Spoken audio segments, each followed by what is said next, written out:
J'ai ici un exercice que j'aimerais bien faire avec vous. C'est un exercice au sujet d'un bilan comptable. C'est un exercice pour les débutants. Donc, alors, on va parcourir un petit peu cet exercice. Vous avez deux amis, Monsieur Delver et Monsieur Hortet, décident de créer une entreprise Pain Royal spécialisée dans la fabrication et la livraison de pizzas à domicile. Ils disposent respectivement de 30 000 euros et 20 000 euros. Le 1er octobre, date de création de l'entreprise, les apports sont déposés à la banque Dexia sur le compte de la société Pain Royal. Alors, d'abord, il faut comprendre que au départ d'une société, à la création d'une société, c'est la première opération qu'il faut effectuer. C'est une obligation légale d'apporter un capital et de créer un compte bancaire au nom de la société. Parce que cette société va porter son nom, va porter un nom et ça va être une personne morale aux yeux de la loi, qui est distincte, différente des personnes physiques. Dans ce cas, M. Delver et Hortet sont des personnes physiques, donc leur patrimoine à eux est séparé du patrimoine de l'entreprise. Et parmi ce patrimoine, tout ce qu'on va acheter avec cet argent-là. Alors, on va voir un petit peu les questions qu'on a ici. Vous avez, alors je vais mettre ça en vert. La première question. D'où proviennent les ressources de la société? Bien évidemment, ça provient des propriétaires de l'entreprise, les deux messieurs. La prochaine question. Les apports en capital de M. Delver et Hortet représentent un emploi ou une ressource. Bien sûr, ça représente une ressource. C'est une ressource pour l'entreprise. Quelle est la première, je vais la mettre en bleu, quelle est la première utilisation de cet apport? Eh bien, la première utilisation, c'est-à-dire qu'est-ce qu'on a fait avec cet argent? Donc, on n'a rien fait, eh bien, on a juste déposé cet argent à la banque. Donc, la première opération effectuée, c'est le fait de déposer sur le compte bancaire au nom de la société cette somme de 50 000 euros. Les 30 000 plus les 20 000. La question d'après, je vais voir s'il y a une autre couleur. Je vais la mettre en rose. Le dépôt en banque de la somme apportée constitue un emploi ou une ressource? Bien sûr, c'est un emploi. C'est ce qu'on fait avec l'argent. Alors, là, vous avez un petit tableau. Normalement, c'est ce qui constitue le bilan. Donc, les ressources, c'est ce qu'on appelle passif. Quelle écriture? Alors, je vais essayer d'écrire un peu convenablement. Hein. Donc, les ressources, c'est ce qu'on appelle passif. Et les emplois, c'est ce qu'on appelle actif.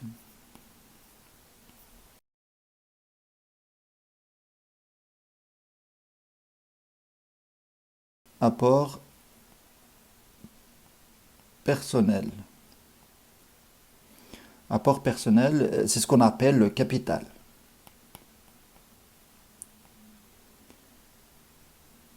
Et cet apport personnel est de l'ordre de 50 000 euros. 30 000 plus 20 000. Et puis, ce qu'on a fait avec cet argent, on a simplement déposé les 50 000 euros au niveau du compte bancaire de la société. Donc, l'autre partie, ça va être banque, 50 000 euros. Le total, ça va faire la même chose. Donc ça, c'est une règle générale. Le total 50 000, 50 000.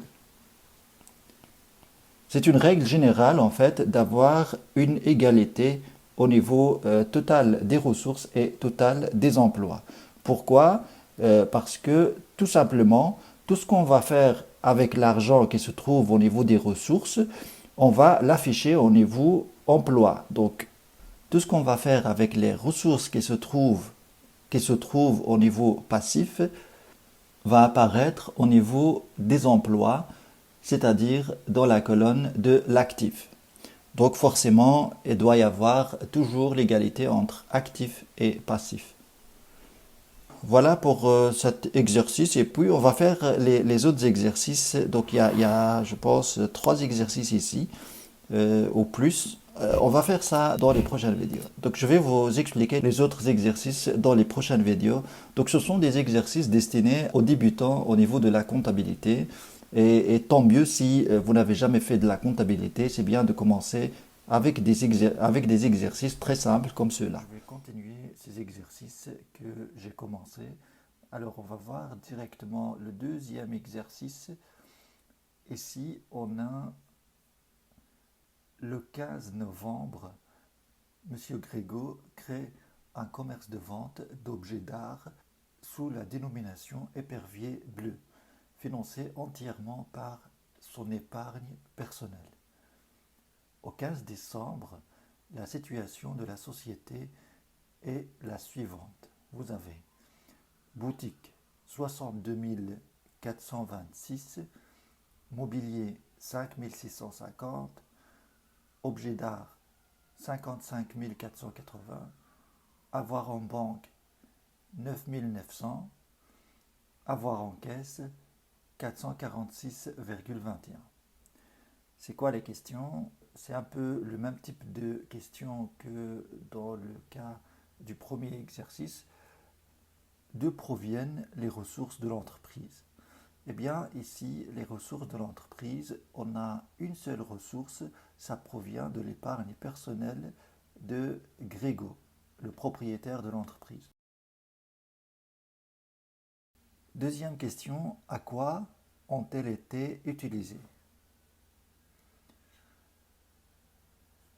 Alors, elles sont utilisées pour acheter une boutique, un mobilier, objets d'art, et puis ce qui reste, on le laisse dans un compte bancaire ou bien dans une caisse. La totalité des ressources a-t-elle été dépensée?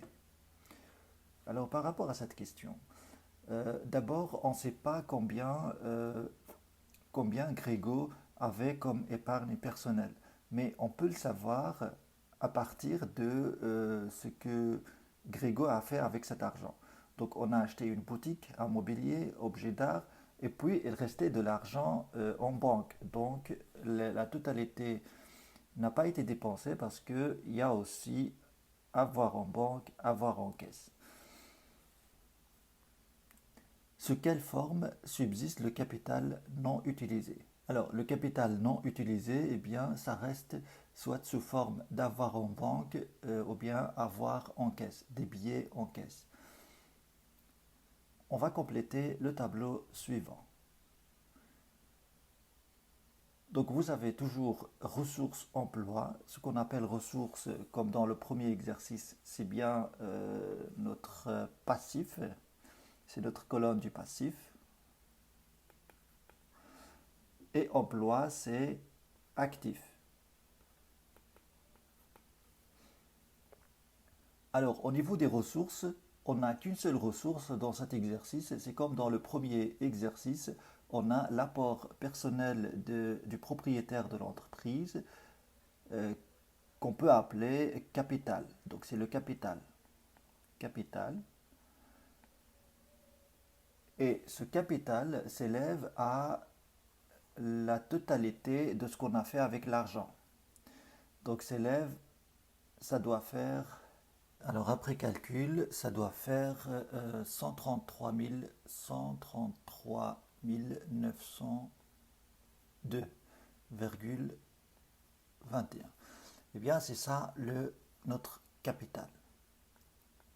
133 902,21. Ce qu'on a fait avec cet argent, tout simplement, on a acheté plein de choses. Donc on a acheté boutique. Désolé pour l'écriture. 62 426. On a acheté du mobilier 5650. On a acheté objets d'art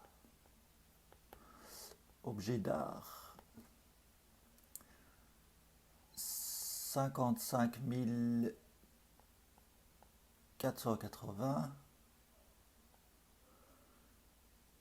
Et puis ce qui reste, on le laisse dans un compte bancaire 9 900 et caisse 446,21. Et le total, bien évidemment, ça doit faire la même chose, 133 902,21. 133 902,21.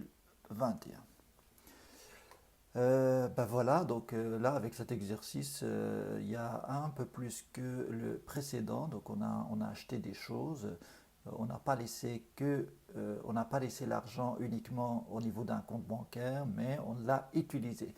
Et là, ça montre bien que, en fait, au niveau passif,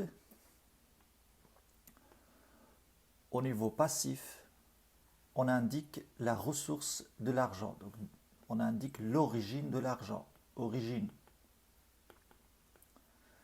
Un capital, c'est l'apport personnel de celui qui crée l'entreprise.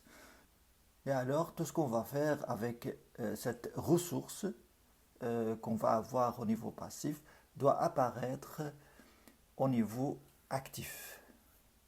Au niveau actif. Donc, on a acheté une boutique, on a acheté du mobilier, objets d'art, et l'argent qui reste, on le laisse au niveau d'un compte bancaire de la société ou bien au niveau de la caisse. On va continuer les exercices. Je vais prendre le troisième exercice. On va effacer tout ça. Le 1er mars, lors de la création de la société Main Océan, spécialisée dans la vente d'articles de navigation, Monsieur César dépose sur le compte bancaire ouvert au nom de l'entreprise 62 000 euros provenant de ses fonds propres constituant le capital de la société. Et puis, il y a aussi 2 250 euros empruntés à la banque Fortis pour une durée de 3 ans. Pour la société Main Océan, le total des sommes versées en banque s'élève à 2 250, 62 000 ou 64 250. Bien sûr, ça va être 64 250. C'est la totalité des ressources de l'entreprise. Donc il y a les 62 000 apportés par le propriétaire de l'entreprise, plus les 2 250 empruntés à la banque. Donc ça va faire 64 250. Les ressources de la société, dans ce cas, on a deux types de ressources par rapport aux exercices précédents. Donc on avait vu que l'apport personnel, le capital propre. Dans cet exercice, on a une nouvelle ressource qui est les dettes. Et cette dette-là, ça va se rembourser sur une durée de 3 ans. C'est ce qu'on appelle les dettes à long terme. Les dettes à long terme en comptabilité, c'est les dettes qui dépassent 1 an. Si ça ne dépasse pas 1 an, c'est court terme. Si ça dépasse 1 an, c'est long terme. Donc on va compléter le tableau qui représente le bilan finalement. Donc ici on a le passif, ici on a l'actif. Au niveau du passif, on a deux ressources, donc on a le capital et on a les dettes à long terme. Les dettes.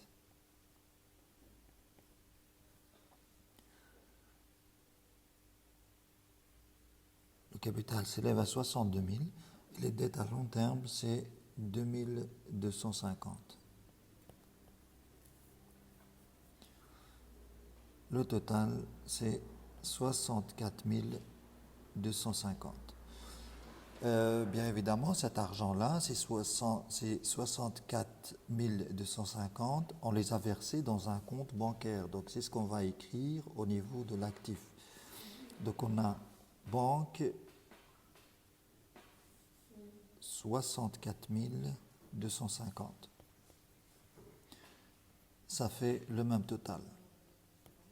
Voilà, j'espère que c'est clair, cette répartition entre passif-actif. Dans le passif, on a les ressources de l'entreprise et tout ce qu'on fait avec ces ressources de l'entreprise doivent figurer au niveau de l'actif. C'est bien l'information principale qu'on peut retirer de ces exercices-là. On va voir un petit peu pour voir si vous avez bien compris. Donc on va prendre l'application, le tableau que vous avez ici. Donc ici, c'est simple, on va juste indiquer est-ce que l'élément est un actif ou bien passif.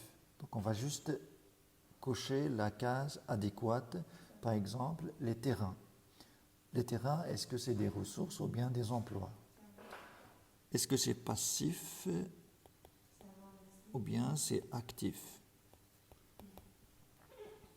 Un terrain, on l'achète, donc c'est actif, c'est l'emploi. Bâtiment, pareil. Hangar, pareil. Fournisseur immobilier, crédit. Vous avez un crédit, vous avez une dette envers le fournisseur. Vous avez acheté quelque chose que vous n'avez pas encore payé. Donc à ce moment-là, on parle de ressources. C'est comme si le fournisseur vous a prêté de l'argent pour acheter avec un matériel. Donc là, on est dans le passif. L'outillage, on est dans l'actif.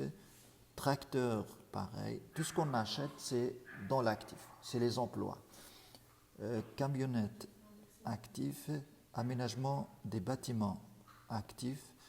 Emprunt agricole, là, c'est une dette, c'est une ressource, donc on est dans le passif. Stock d'engrais, actif. Stock de semences, actif. Voilà, ah oui, il y en a encore, donc il y a encore d'autres choses. Donc vous avez emprunt à Émile, donc c'est une ressource, c'est une dette, donc on va la figurer au niveau du passif. Fournisseur crédit 30 jours, donc c'est passif aussi, donc c'est une dette envers le fournisseur. Il s'agit tout simplement des factures qu'on n'a pas encore réglées au fournisseur parce qu'on a acheté à crédit, donc ça reste une dette, donc ça doit figurer au passif. Mobilier, c'est emploi, donc c'est quelque chose qu'on a acheté, on a acheté du mobilier, donc ça doit figurer à l'actif. Compte au crédit agricole, un compte bancaire, ben, c'est l'emploi. Voilà, donc si on fait le total, donc normalement on devrait mettre on devrait mettre les chiffres, les sommes ici pour calculer le total. Mais vous comprenez le principe, le total des ressources doit être égal au total des emplois. Alors si on a par exemple ici A, ici B et qu'ils sont différents, ce qui va expliquer cette différence, c'est l'apport personnel, c'est le capital. Et comment on peut trouver le capital? On fait simplement la différence entre le total des ressources et le total des emplois. Le total des emplois, c'est supérieur au total des ressources parce que dans les ressources, on n'a pas indiqué l'apport de Monsieur Bombard, le propriétaire de l'entreprise. Donc, on doit ajouter l'apport personnel, le capital, ça va être A moins B. Donc une fois que vous faites le total de la colonne emploi, on va retirer le total de la colonne ressources et on va arriver au total du capital. Voilà, après il y aura la même chose. Voilà un petit peu pour ces exercices. J'espère que là l'idée est claire pour vous. Alors en résumé, vous avez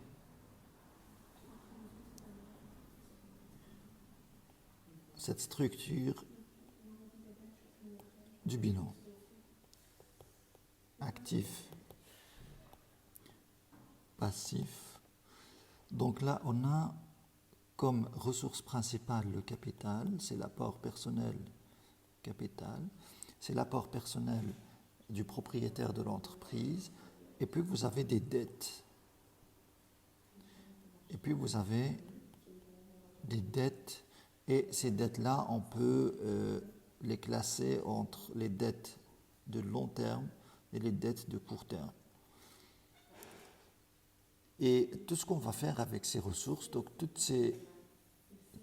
cet argent-là va servir à financer l'entreprise, à installer l'entreprise. Donc on va acheter je sais pas quoi, des terrains, on va acheter des terrains,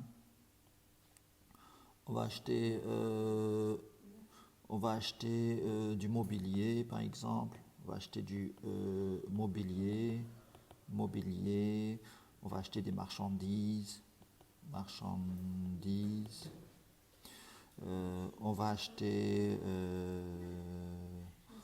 acheter des marchandises, etc. Et puis tout ce qui reste, on le met à la banque ou bien à la caisse. Donc, puisque tout ce qu'on a acheté ici, tout ce qu'il y a ici, se finance par le passif, par ce qui est au passif, eh bien forcément, on va avoir égalité entre les deux. On va avoir égalité entre les ressources du passif et les emplois de l'actif. Voilà un petit peu pour ces petits exercices. Si vous avez des questions par rapport à ces notions, n'hésitez pas à ajouter votre commentaire. J'essaierai de vous répondre prochainement. On va reprendre un petit peu notre cours ou bien nos exercices en comptabilité. Donc on était à ce stade-ci, donc on avait fait des exercices avant sur la notion de base du bilan comptable. Et maintenant, j'aimerais bien aller un peu plus loin et vous expliquer d'abord la structure générale du bilan, les grands titres qu'on trouve au niveau du passif et au niveau de l'actif. Au niveau du passif, vous avez déjà les grands titres ici, mais je pense que ce serait mieux de mettre ça proprement dans un... On va chercher une application pour ça. Alors je vais peut-être essayer celle-là. OneNote. Donc on va nommer ça fonctionnement du bilan. Et puis, alors on va changer un peu le style. Voilà, parfait.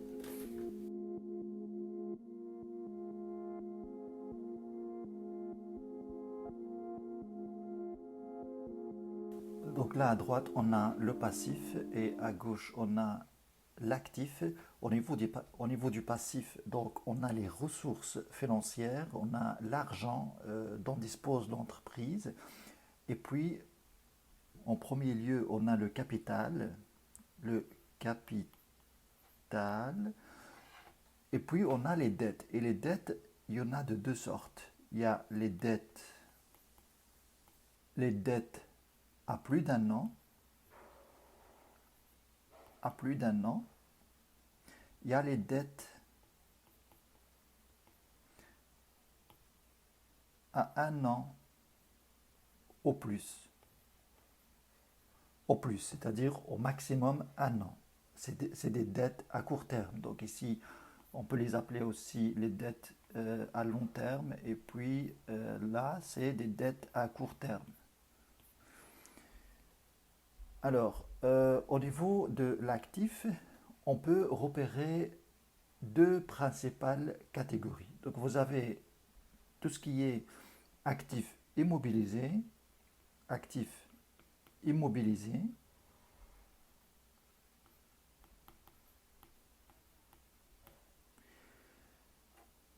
Dans l'actif immobilisé, on a tout ce qui est durable, tout ce qui reste dans l'entreprise pour des années et des années. Par exemple, on va acheter un garage, on va acheter une camionnette, on va acheter une voiture, on va acheter des machines.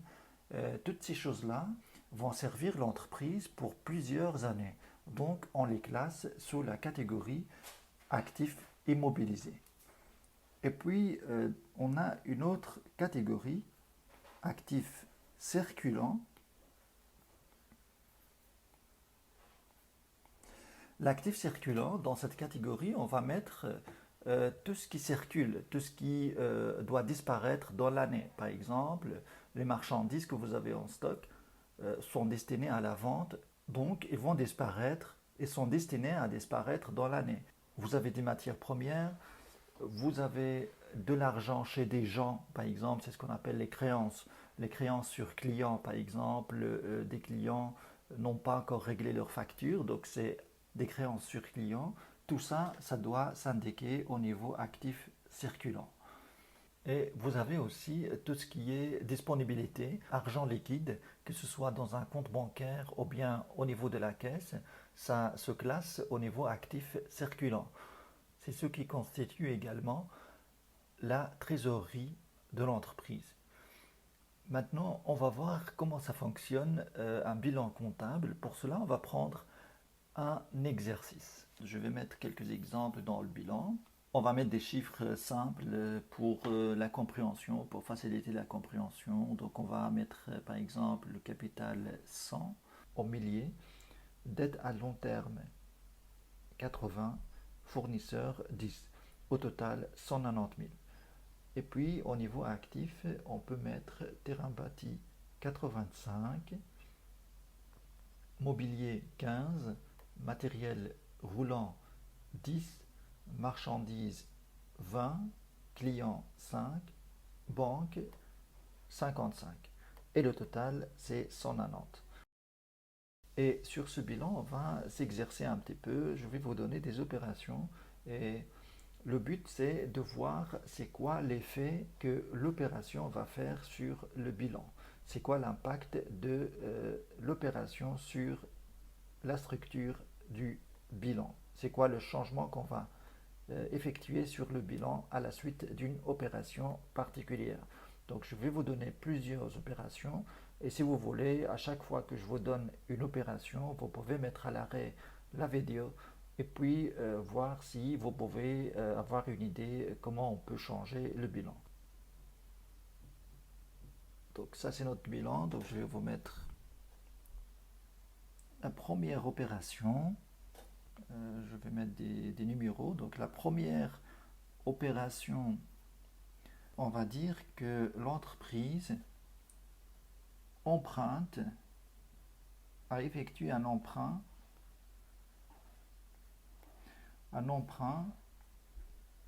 de, un emprunt de 20 000 euros. D'accord? Un emprunt de 20 000 euros remboursable sur 5 ans. À votre avis, c'est quoi l'effet de cette opération sur le bilan? Donc, c'est simple. Donc, vous avez un emprunt qui dépasse l'année. 5 ans, ça dépasse l'année. Donc, on est dans les dettes à long terme. Ce qui va se passer, c'est que cette dette va augmenter de 20 000. La dette va augmenter de 20 000. Et au même temps, cet argent-là va être versé sur un compte bancaire. Donc ici, on va avoir plus 20 000 également au niveau du compte bancaire. Et le total ici, ça va faire plus 20, ici plus 20. Voilà l'effet que cette opération fait sur le bilan. On va prendre une autre opération. On va changer de couleur pour voir un peu de quoi on parle. Je prends bleu clair. Alors, on va dire la deuxième opération que l'entreprise effectue, c'est, on va dire, achat d'une voiture, achat pour des raisons professionnelles bien sûr, achat d'une voiture, d'une voiture, achat d'une voiture, on va mettre un prix, on va dire 8000 euros. Alors, c'est quoi l'effet que cette opération va avoir sur notre bilan? Vous pouvez mettre à l'arrêt la vidéo et faire un essai. Donc, là, la réponse, on doit toujours penser à avoir un impact équilibré sur le bilan. Donc, tout d'abord, on se pose la question, on achète à qui? On achète au fournisseur. Donc, la dette fournisseur va augmenter. On suppose qu'ici, on a un délai de paiement. Hein. Donc, c'est dans le monde professionnel, on a toujours des délais de paiement. Donc, on va dire qu'ici, on a un délai de paiement, délai de paiement, un délai de paiement de 2 mois. C'est-à-dire qu'on ne paye pas tout de suite la facture au fournisseur, on va attendre 2 mois avant de payer. Donc ça reste une dette envers le fournisseur. Donc notre fournisseur va augmenter, la dette fournisseur va augmenter de 8 000 euros. Alors en contrepartie, qu'est-ce qu'on va avoir au niveau de l'actif pour que ça soit équilibré? On doit ajouter ces 8 000 euros quelque part. Alors la voiture, c'est quoi? La voiture, au niveau de la société, c'est un matériel roulant. Tout ce qui roule, c'est considéré comme matériel roulant. Donc on va ajouter ici plus 8 000 au matériel roulant. Au niveau total, on va ajouter bien sûr 8 des deux côtés. Vous voyez, donc ça reste équilibré. Si je prends par exemple une autre opération, on va dire l'opération 3, je vais changer de couleur pour que l'effet sur le bilan soit évident et clair. Je prends le vert. Oh, vert c'est déjà pris.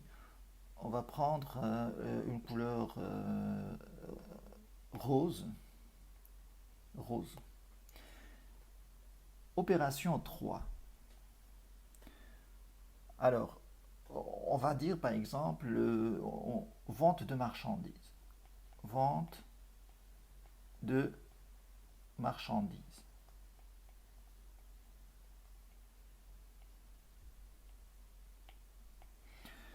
Vente de marchandises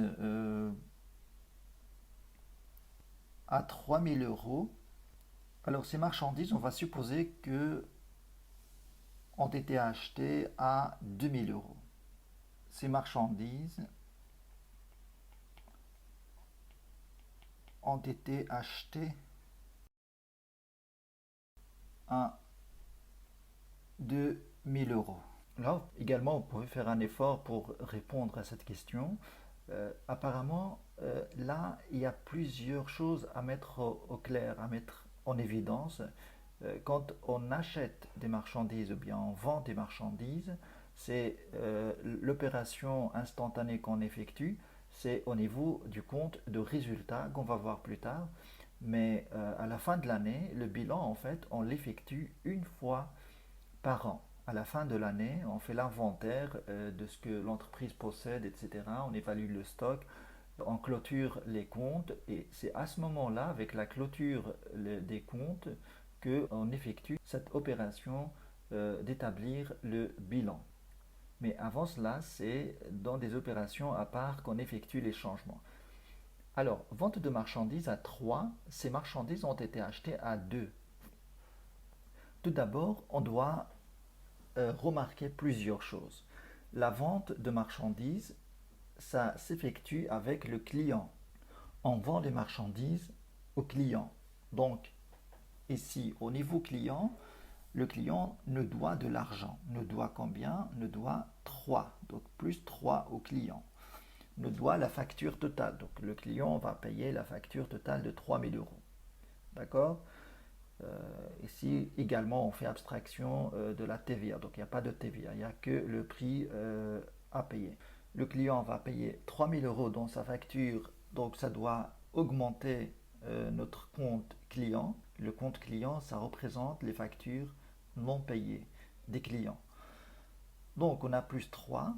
Et puis, si on regarde notre stock de marchandises va se réduire de combien? De 2000 euros. Parce que ces marchandises qu'on va vendre, qui vont sortir de notre stock de marchandises, ils vont aller chez le client. Donc, ces marchandises-là, nous, on les avait achetées à 2000 euros.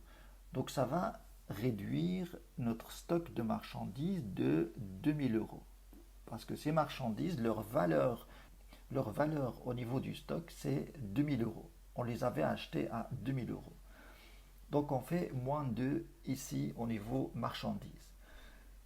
Et la différence entre ce que le client paye et ce que nous avons payé pour acquérir ces marchandises, c'est un bénéfice. Alors ce bénéfice est évalué à combien? À 3000 moins 2 est évalué à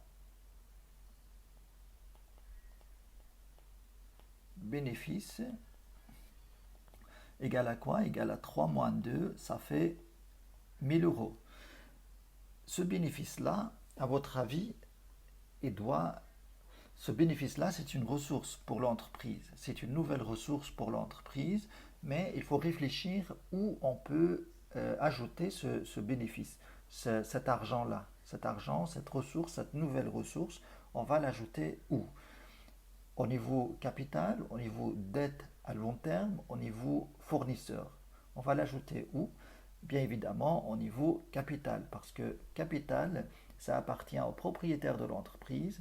Tout le projet, en fait, tout le projet de l'entreprise est un projet basé sur un capital de départ, et le but, c'est de fructifier ce capital. Donc, tout ce qui viendrait, tout ce que ce capital va générer comme revenu, va s'accumuler au capital. Donc, le bénéfice doit s'ajouter au capital. Ok. Donc voilà, vous avez plus 1000 euros au niveau capital. Et si vous remarquez combien de différence est ici au niveau total, donc ici on a plus 1, donc on va ajouter plus 1. Et ici on a plus 3 moins 2, ça fait plus 1. Donc ici on a plus 1. Donc on a toujours un bilan équilibré avec cette opération aussi. J'espère que c'est clair avec cette façon d'expliquer. Si ce n'est pas clair, dites-moi dans les commentaires, je peux vous réexpliquer ou vous donner d'autres exemples de cette nature pour que ça soit évident et tout à fait clair. On va continuer un petit peu notre cours sur le bilan et le fonctionnement du bilan. Donc ici, on a fait la dernière fois plusieurs opérations pour voir quel effet l'opération en question va produire sur la structure du bilan.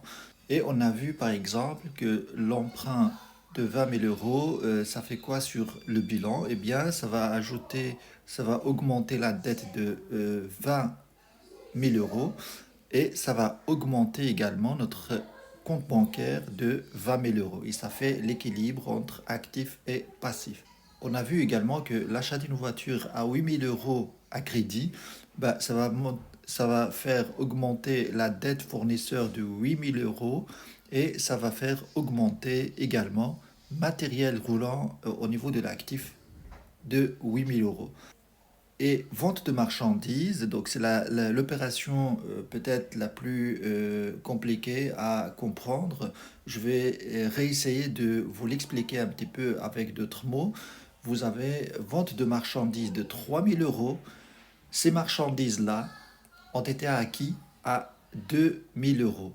Donc avant, on les avait achetées à 2000 euros. Leur valeur, cela signifie que leur valeur au niveau du stock est de 2000 euros. Donc c'est pour ça qu'on retire ici 2000 euros du stock parce que ces marchandises vont sortir du stock. Donc, on doit les retirer. Cette valeur-là de 2000 euros va diminuer notre stock de marchandises. Et puis, de l'autre côté, la facture adressée au client va faire augmenter les créances sur client de 3000 euros. Pas de 2000 euros, mais de 3000 euros parce que le client doit payer la totalité de la facture. Il doit payer le total qui figure sur la facture. Et bien sûr, quand on vend des marchandises, on ne les vend pas comme ça gratuitement, mais pour faire un bénéfice. Et ici, le bénéfice réalisé, c'est simple. Le client nous paye 3000 euros sur des marchandises que nous avons achetées auparavant à 2000 euros. Donc le bénéfice, c'est la différence entre 3000 et 2000, ça fait 1000 euros. C'est ce que vous avez ici au niveau capital. Pourquoi on l'ajoute au capital? Alors le bénéfice, ce n'est rien d'autre que le fruit du capital. Ce capital, c'est un investissement. C'est l'investissement propre du propriétaire de l'entreprise. Le propriétaire de l'entreprise, ce qu'il possède véritablement, c'est le capital. Les dettes appartiennent à quelqu'un d'autre. Il doit les rembourser. Ce qu'il possède véritablement, c'est ce capital-là. Donc, tout ce que va générer ce capital va s'ajouter, s'accumuler à ce même capital. Donc, on l'ajoute, le bénéfice, on l'ajoute au capital. Voilà, j'espère que c'est clair de cette manière. Alors, ce que je vais vous montrer aujourd'hui, pour avancer un petit peu plus que ça, c'est la différence entre bilan initial et bilan final. Avant cela, j'aimerais bien appliquer un petit peu la structure véritable de si je vous demande qu'est-ce qui constitue au niveau de l'actif actif immobilisé et qu'est-ce qui fait partie de l'actif circulant. Alors, la réponse est simple. Donc, vous avez tout ce qui dure dans l'entreprise, c'est à partir de matériel roulant. Tout ça, c'est actif immobilisé. Ça, c'est actif immobilisé.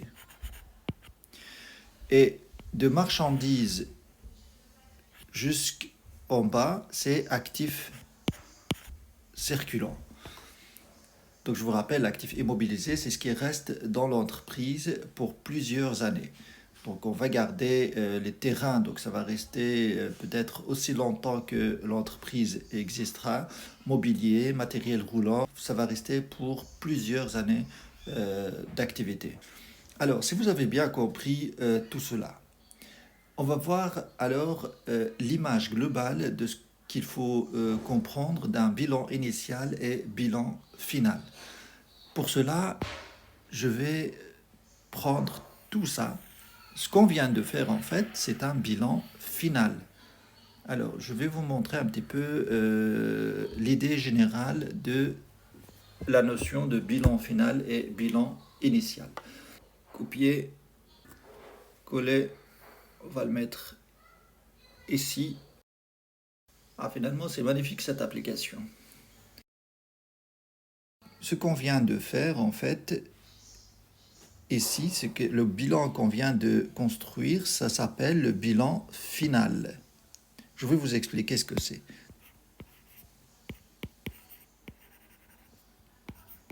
Bilan final. Et ça, c'est bilan initial. Initial. Si on peut mettre des lignes comme ça. Ah ben voilà. Donc, je vais prendre une flèche. Donc, vous avez... Ça constitue en fait une année d'activité. La flèche, ça constitue une année d'activité.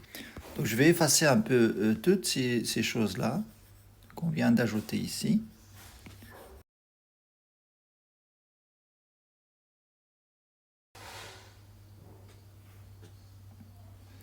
Voilà notre bilan initial. On va dire que cette année, on va supposer que c'est une année de 2019.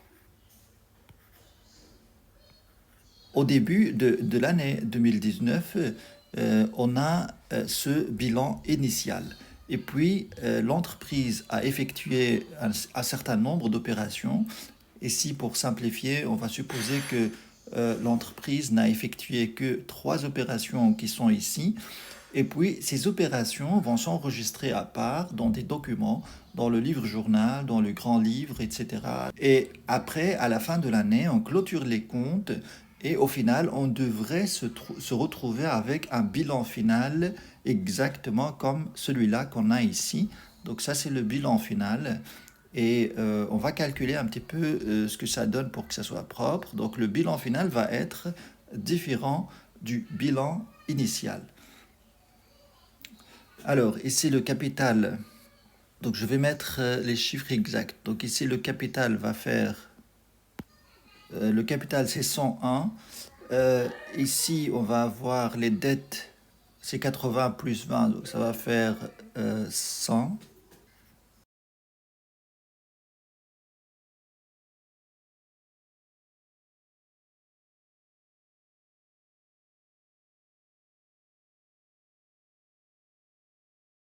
Voilà un petit peu l'idée qu'il faut avoir du bilan initial et bilan final. Ce qu'il faut comprendre, c'est que le bilan, on l'effectue une fois l'année. À la fin de l'année, on effectue le bilan, on fera des exercices là-dessus, et l'année d'après, l'entreprise va prendre le bilan final. Par exemple, ici, pour l'année 2020, l'entreprise va prendre ce bilan-là, ce bilan final de l'année 2019.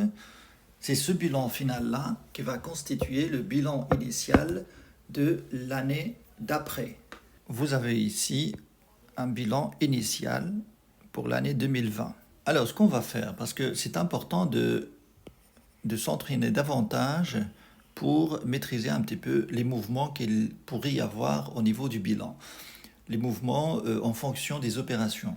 Donc, je vais vous ajouter d'autres opérations ici et puis réfléchir à établir le bilan final à la suite de ces opérations-là. La première opération, on va dire par exemple payer une facture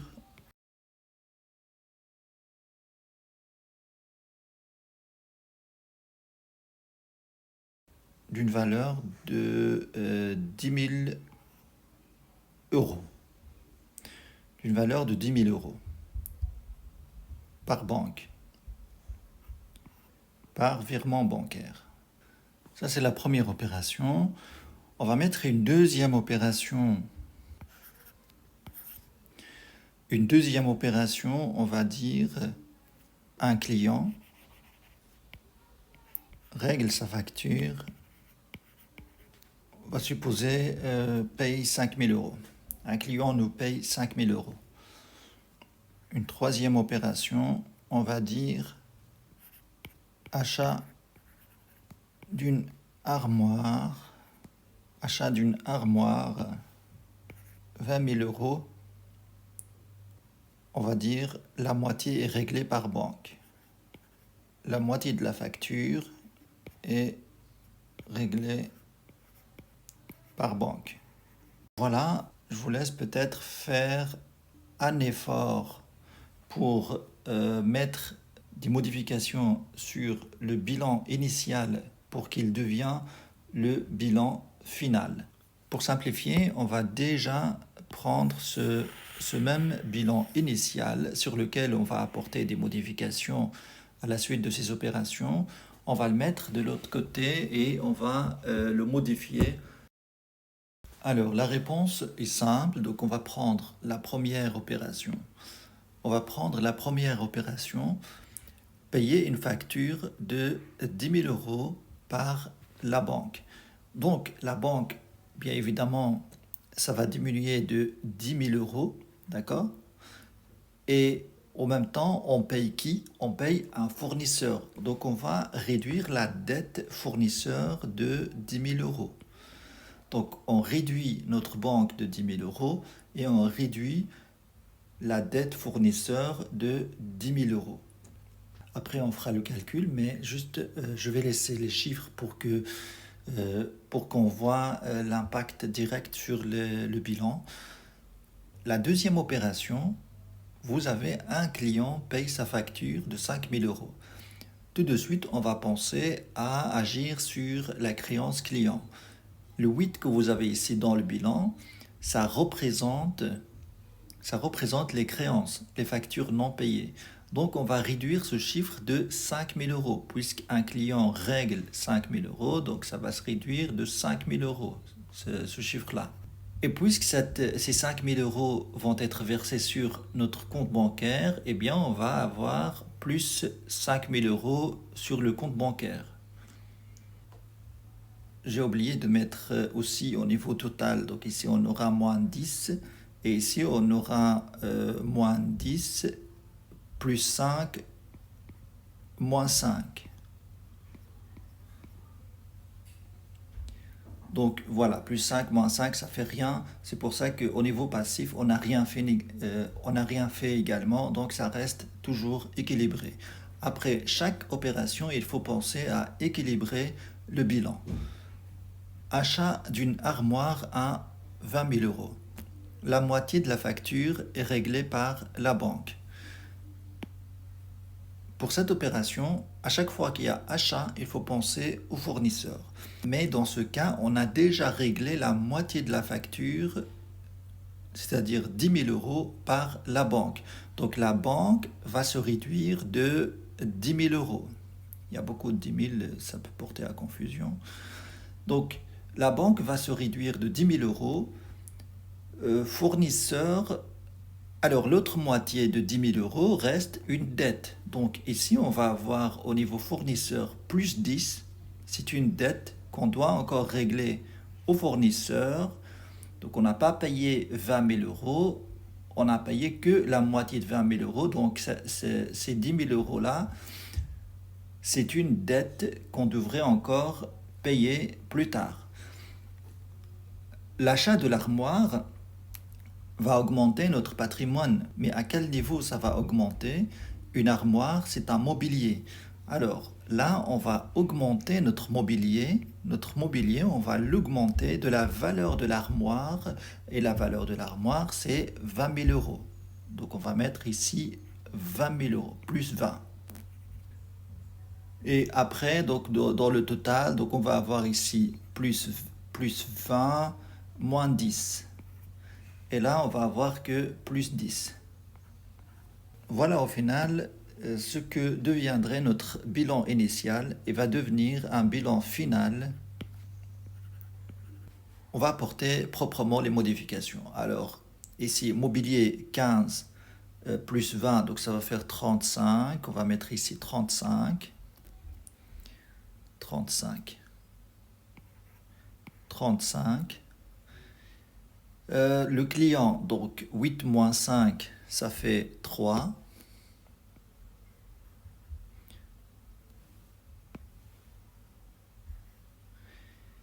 La banque, ça va faire 55. J'espère que c'est ça.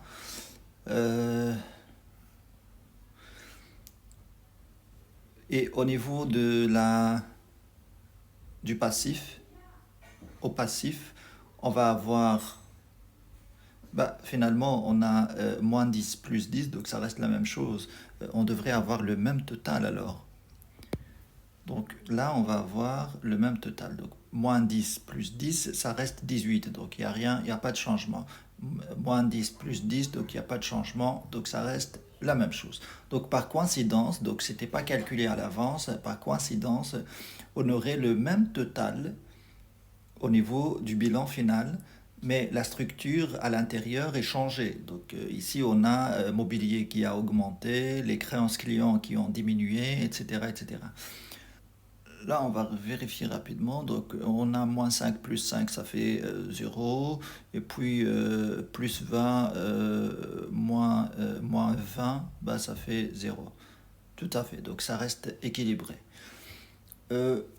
Voilà un petit peu notre bilan final. Donc, ça deviendrait comme ça notre bilan final. Aujourd'hui, je vais vous montrer un petit peu les documents qu'on utilise en comptabilité. Alors, la dernière fois, je vous avais parlé de bilan initial et bilan final, et je vous avais expliqué que le bilan s'effectue une fois l'année. Donc, par exemple, ici, si l'année comptable correspond à l'année civile, en 2019, au 1er janvier, on va effectuer notre bilan initial. Au 1er janvier, on a le bilan initial. Et puis, on ne va pas toucher à ce bilan jusqu'à la fin de l'année, c'est-à-dire au 31 décembre, on va établir notre bilan final.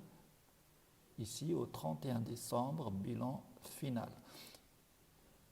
Et je vous avais expliqué que ce même bilan final, il va devenir bilan initial en 2021, bilan initial.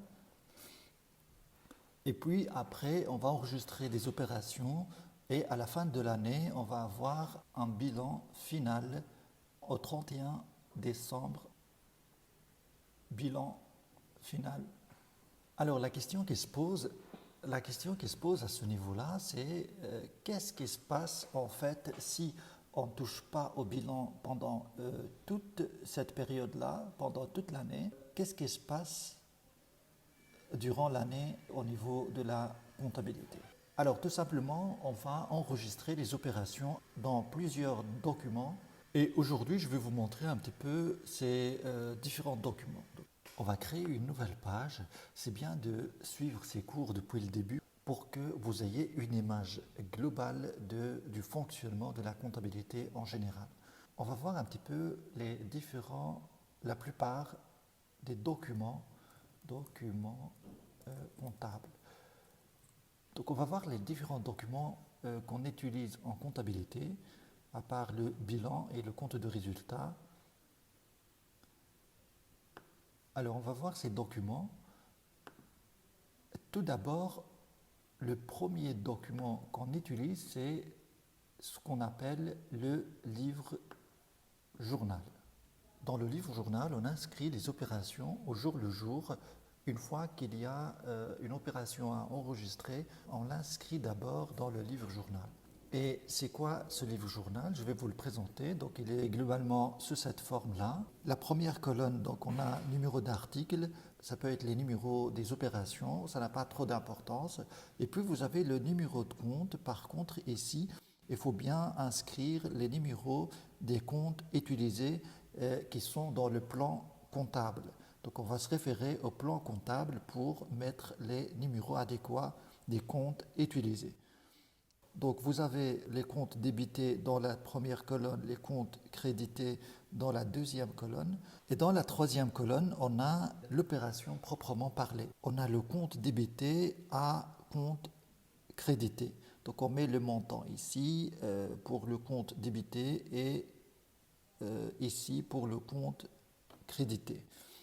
Libellé, c'est juste, on indique un petit peu, soit numéro de facture, etc., un indice qui va référer l'opération en question. Dans le cadre de nos explications, on va se limiter à cette partie-là. À cette partie-là, donc on va utiliser un petit peu cette structure. Donc on va avoir le compte à débiter, compte à créditer, on va mettre les sommes. Donc on va se limiter à cette structure parce que c'est l'essentiel de l'enregistrement comptable. S'il y a une erreur, ça doit se trouver ici. Si on a bien choisi le compte à débiter et le compte à créditer, à ce moment-là, on sait que le reste c'est simple, le reste doit être juste. Bon, voilà pour le premier document qu'on utilise au niveau de la comptabilité. Je vais vous montrer un petit peu le deuxième document qu'on utilise, c'est le grand livre. Et le grand livre, c'est quoi? C'est simplement des documents qu'on complète de cette nature. Vous avez plusieurs informations dans le document. Par exemple, ici, si on prend matériel roulant, on a acheté par exemple une voiture à 50 000 euros, on va débiter le compte de 50 000 euros. Si on utilise un autre compte, on va l'ouvrir également, par exemple client, etc. Et pour simplifier également dans ce genre de document, on va garder le schéma très connu, très utilisé en T. Le schéma en T. le schéma en T qu'on utilise dans la plupart des cas, matériel roulant, on peut écrire juste matériel roulant, débit, crédit. Et puis, on va mettre 50 000 ici. Donc, c'est la façon la plus simplifiée, mais au niveau des documents comptables, on complète quelque chose de cette nature-là, où on va indiquer plusieurs informations. Vous avez le numéro de compte du plan comptable, libellé, facture, etc., la date.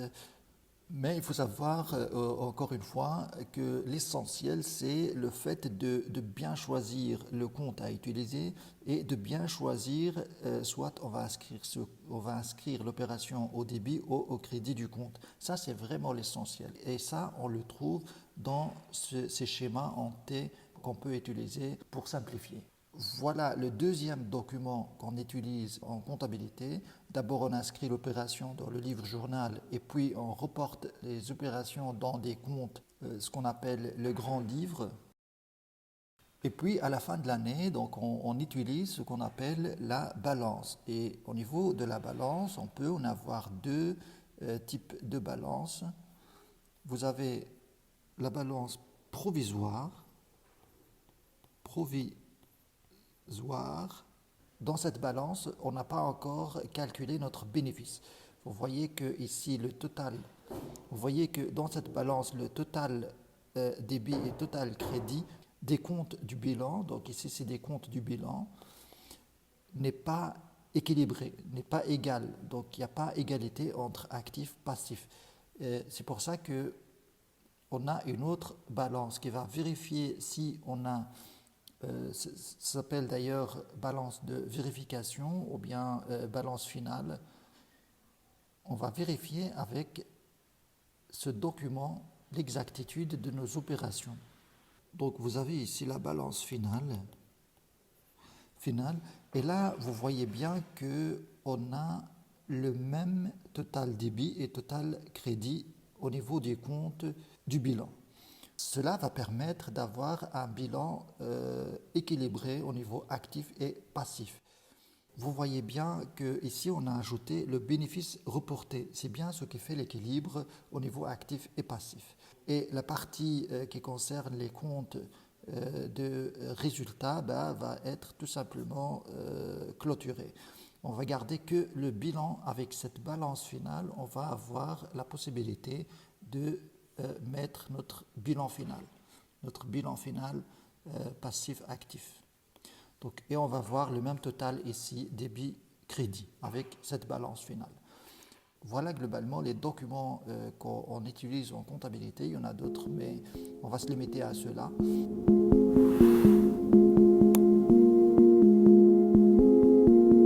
Je vais vous montrer comment on comptabilise toutes ces opérations-là au travers de ces mêmes documents. C'est bien ce qu'on va voir la prochaine fois. La dernière fois, je vous avais présenté les documents comptables. On a vu le livre journal, on a vu le grand livre, la balance provisoire et la balance finale. Alors, avant de voir comment on complète ces documents avec des exercices pratiques, j'aimerais bien vous expliquer d'abord la notion de débit et crédit. C'est très important parce qu'on va les trouver un peu partout. Regardez, donc le livre journal débit, crédit. Le grand livre, vous avez la notion débit, crédit, la notion dans la balance débit, crédit. Donc c'est capital cette notion. Il faut vraiment comprendre ce que ça signifie. C'est pour ça qu'aujourd'hui, j'aimerais bien, je vais essayer en tout cas de vous expliquer la notion de débit-crédit. Ce n'est pas évident parce que vous pouvez rencontrer plusieurs explications différentes d'un livre à l'autre, par exemple. Et je pense que la plupart vont vous expliquer que ce qui rentre, c'est débit. Ce qui rentre dans l'entreprise, c'est débit. Ce qui sort, c'est crédit. Alors, ce n'est pas tout à fait juste parce que quand vous allez vous exercer avec des opérations pratiques, vous allez trouver que ce n'est pas toujours respecté cette logique de ce qui rentre est débité, ce qui sort est crédité. Débit et crédit. D'abord, on va chercher la signification. Ça peut signifier les mots débit et crédit. Si on cherche par exemple au niveau Google, on va trouver que débiter, découper du bois. Non, ça n'a rien à voir en comptabilité. Écouler par la vente au détail. Ça n'a rien à voir. Ce n'est pas ce sens que on va utiliser. Alors, le sens premier du verbe débiter, c'est devoir. C'est devoir. On va chercher ici. Donc vous avez le sens premier, c'est devoir. Si on remonte à la signification première du mot débiter, on va voir que ça signifie devoir. Si on cherche le mot créditer, alors là vous avez créditer quelqu'un de quelque chose, c'est lui en reconnaître le mérite porté à son actif. Créditer quelqu'un, c'est lui donner de la reconnaissance, reconnaître.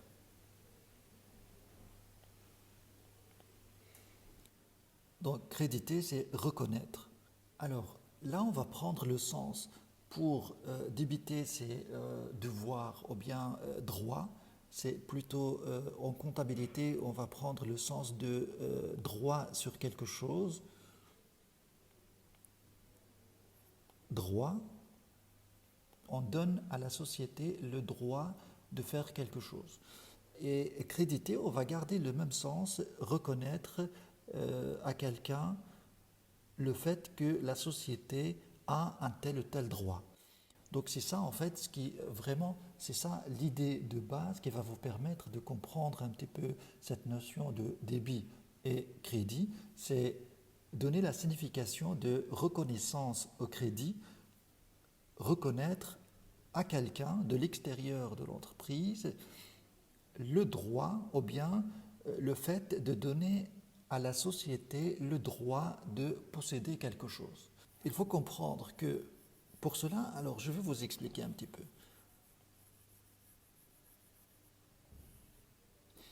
Il faut comprendre que la société ou bien l'entreprise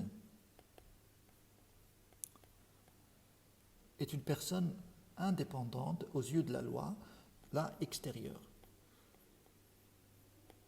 La société aux yeux de la loi, c'est une personne indépendante qui a des droits et devoirs.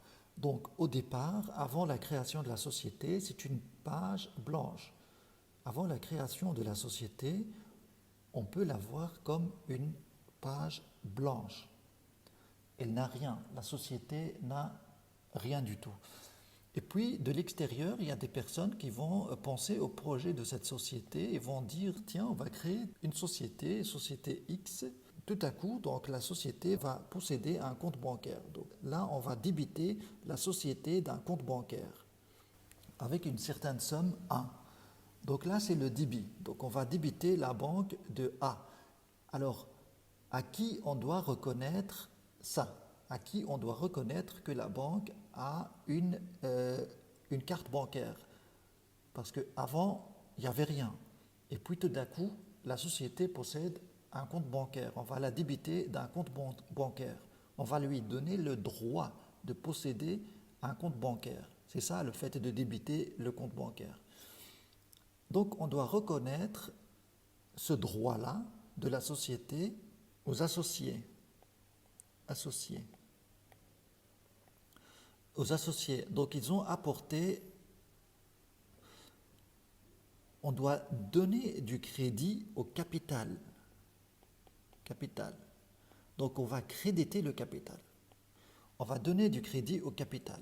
Donc on va noter que c'est grâce à ce capital que la société a cette carte bancaire sur laquelle figure la somme A. Et puis, la société va posséder par exemple une machine. Cette machine ne vient pas du ciel, donc on doit reconnaître on doit reconnaître la valeur de la machine B, donc on va débiter la machine de B, on doit reconnaître à quelqu'un le fait que la société possède cette machine. Donc on doit reconnaître ça au fournisseur. Vous avez à l'extérieur le fournisseur,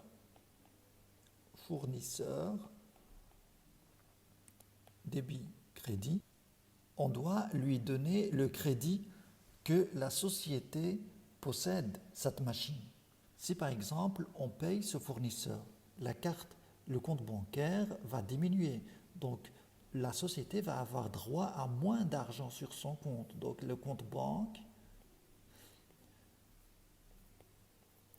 D c'est débit, C c'est crédit. Donc le compte banque va diminuer. Donc on va diminuer le droit de la société de la somme B. Et cette reconnaissance au fournisseur va disparaître puisqu'on a réglé sa facture, donc cette reconnaissance va disparaître. Donc le fournisseur ne reste plus. Voilà, on a réglé sa reconnaissance. Voilà, donc au final, si vous voulez bien comprendre un peu ce principe de débit-crédit, débit pour la société, c'est un droit sur quelque chose, un droit sur une machine, sur un compte bancaire, sur des marchandises, etc., etc. Et puis, chaque droit doit avoir une contrepartie qui vient de l'extérieur. Et il faut comprendre que chaque droit de la société ne vient pas du ciel, ne vient pas du vide, mais ça vient de l'extérieur. Donc, on doit donner crédit à quelqu'un de l'extérieur qui a permis à la société de posséder tel ou tel droit. Au cas où on fait un crédit à la banque, donc on va créditer les établissements de crédit, établissement de crédit, donc on va leur créditer la somme, on va leur donner du crédit pour l'emprunt. Peut-être que cet emprunt va s'ajouter ici dans un compte bancaire de la société, emprunt, et ainsi de suite.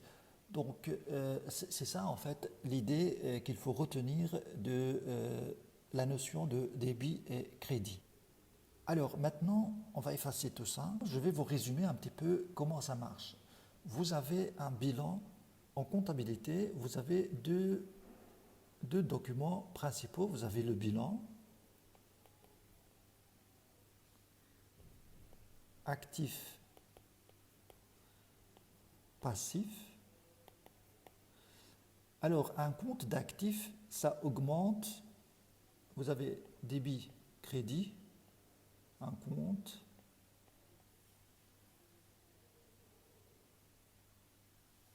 Pareil, au niveau de l'actif, on a un compte, débit toujours à gauche, crédit à droite. Dans notre schéma d'avant, vous pouvez penser que tout ce qui est à l'actif, c'est notre société. C'est notre société. C'est les droits de notre société. Voilà la structure de notre société, le patrimoine. Donc ça représente vraiment le patrimoine. Et la société a droit de posséder ce patrimoine grâce à quelqu'un de l'extérieur qu'on peut très bien trouver au niveau passif, extérieur. Donc les comptes d'actifs augmentent au débit, diminuent au crédit. Si, par exemple, un patrimoine diminue, c'est moins de droits pour la société. D'accord? Alors, et au niveau passif, on crédite quelqu'un d'avoir donné à la société le droit de posséder quelque chose. Donc ça augmente au crédit et ça diminue au débit. Ça, c'est au niveau des comptes d'actifs passifs. Alors, pour les comptes de charge, les comptes de charge n'est rien d'autre que le détail du compte capital. Capital. Donc, vous avez capital, c'est un compte passif et ça représente l'argent de ceux qui créent l'entreprise, des actionnaires.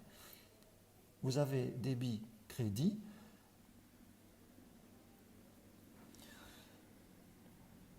vous avez produit, ça fait augmenter produit. Produit, ça fait augmenter le capital, donc ça va faire la même évolution que le capital. Si le produit augmente, le capital va augmenter parce que notre bénéfice va augmenter. Et si les produits diminuent, ben, ils vont faire diminuer le capital. Donc les produits vont avoir la même évolution que le capital. Et les charges c'est l'inverse. Les charges, débit, crédit. Les charges, c'est l'inverse de produits. L'augmentation de charges va diminuer le capital, va diminuer le bénéfice. Parce qu'on paye, c'est des factures, on paye des charges. Donc ça fait diminuer le bénéfice, ça fait diminuer notre capital. Le bénéfice est un élément du capital. Quand on a un bénéfice, ça s'ajoute au capital, c'est le fruit du capital. Donc les bénéficiaires du capital et du fruit du capital, c'est les propriétaires de l'entreprise. Donc on va leur donner du crédit pour ça. Et ça diminue, donc les charges diminuent au crédit. J'espère que c'est clair cette image, que vous pouvez avoir de la notion de débit et crédit. Si ce n'est pas le cas, je peux très bien vous expliquer autrement cette notion de débit et crédit. Si vous maîtrisez bien cette notion et que vous avez une signification ou bien une explication claire et saine de ce que ça représente, ça va être très facile par après, quand vous ferez des exercices, de savoir quel compte on va débiter, quel compte on va créditer et pourquoi faire. Je vais vous montrer dans cette vidéo comment on peut passer d'un bilan initial au bilan final en passant par tous les documents qu'on utilise en comptabilité, que je vous avais déjà présentés. Alors, on va voir, mais avant cela, j'aimerais bien résumer un petit peu cette notion de débit et crédit que je vous avais expliqué dans la dernière vidéo. J'aimerais bien que vous suiviez ces cours depuis le début parce que c'est progressif et on peut passer à des exercices plus compliqués à comprendre si vous n'avez pas encore suivi les autres cours d'avant. Donc l'explication que je vous avais donnée de débit et crédit, c'était simple en fait. Pour bien comprendre cette notion de débit-crédit, il faut savoir que tout ce qui se trouve à l'actif représente le patrimoine de l'entreprise. Et ce patrimoine-là ne vient pas du vide, mais c'est grâce à quelqu'un d'autre que la société a acquis tout ce patrimoine. C'est pour ça qu'on va créditer au niveau passif, on va créditer ceux qui ont participé à la construction de ce patrimoine. Ça peut être les actionnaires au travers le capital, ça peut être des fournisseurs au travers des crédits donnés à la société, ça peut être des établissements de crédit qui donnent des emprunts à la société, etc., etc. Aujourd'hui, j'aimerais bien synthétiser un petit peu ce que je vous avais expliqué hier. Passif, charge, produit. Alors, on va marquer un petit peu notre schéma de débit et crédit en T, en partie double. Et puis, on va le copier un peu partout parce que c'est le même schéma qui va se reproduire dans tous les comptes. Donc, les augmentations au débit au niveau actif et au niveau passif, c'est au crédit que ça augmente. Et les autres côtés, c'est des diminutions. Voilà, ça, c'est le schéma qu'il faut avoir en tête. En comptabilité, c'est très important de savoir ces évolutions-là. Vous avez au niveau actif, ça augmente au débit, ça diminue au crédit. Au niveau passif, c'est l'inverse, ça augmente au crédit et ça diminue au débit. Et les charges suivent la même évolution que l'actif, c'est-à-dire augmente au débit et diminue au crédit. Et les comptes de produits suivent la même évolution que du passif. Ça diminue au débit et ça augmente au crédit. Voilà, c'est quelque chose qu'il faut vraiment avoir en tête. Ça va simplifier un petit peu l'enregistrement comptable des opérations. Je vais exporter ce schéma dans les autres documents que je suis en train de construire pour le moment. On va exporter vers OneNote et on va le mettre en comptabilité. On va le nommer. On va lui donner un nom. Mouvement des comptes. Les mouvements des comptes. Envoyer. Et voilà, c'est fait. Donc, on va aller chercher notre OneNote. Elle est là. Donc, mouvement des comptes, il faut bien comprendre un petit peu ces mouvements. Il faut les avoir en tête. Je vous avais déjà expliqué d'où ça vient que ça augmente au débit et que ça diminue au crédit au niveau actif et d'où ça vient que au niveau passif c'est l'inverse. Tout ça, il faut vraiment suivre. Pour cela, vous pouvez revoir la vidéo précédente pour savoir la logique derrière. Alors, ce que j'aimerais bien faire aujourd'hui avec vous, c'est de s'exercer un petit peu pour bien maîtriser ces mouvements. Pour cela, on va enregistrer toutes les opérations que nous avons dans le premier exercice et savoir comment on passe de bilan initial jusqu'au bilan final, mais en passant par nos documents comptables, le livre journal, le grand livre, la balance, et au final, on va arriver à notre bilan final. Ça doit correspondre à celui que nous avons ici. Bon, allez, on va commencer tout de suite par enregistrer les opérations. Je vais mettre un peu d'espace ici, donc je vais mettre plus loin ça. Voilà. Donc on va commencer par le livre journal.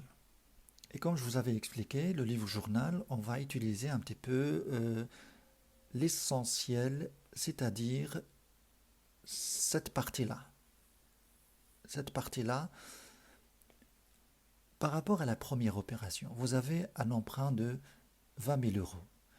L'emprunt de 20 000 euros qui va se rembourser sur 5 ans, tout ce qui se rembourse sur une période qui dépasse l'année, ça représente pour l'entreprise des dettes à long terme. Donc ici, on va voir, je prends mon stylo. Alors ici, on va créditer les dettes à long terme de 20 000 euros, mais en même temps, on va débiter la banque de cette même somme. Parce que 20 000 euros, forcément, ça va débarquer dans le compte bancaire. On va débiter le compte banque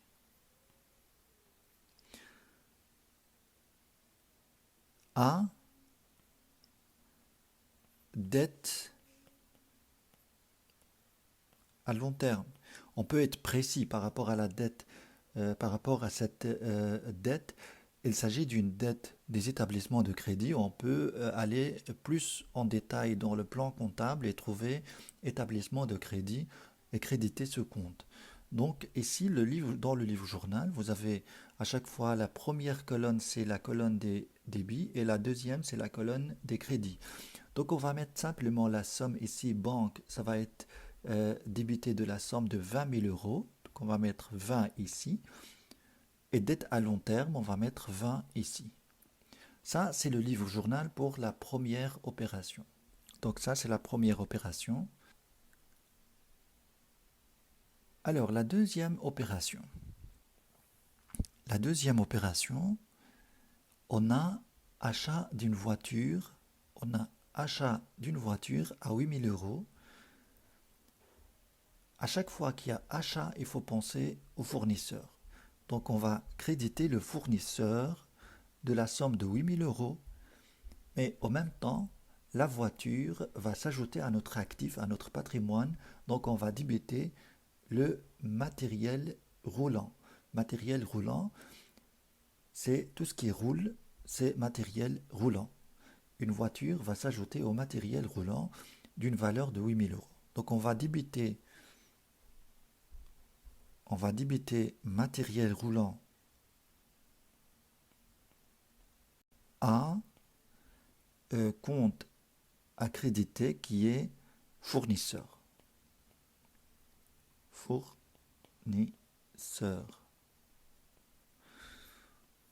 Donc vous allez avoir votre journal Ici, on va mettre 8 000 euros au débit et ici, 8 000 euros au crédit du fournisseur. Voilà pour la deuxième opération.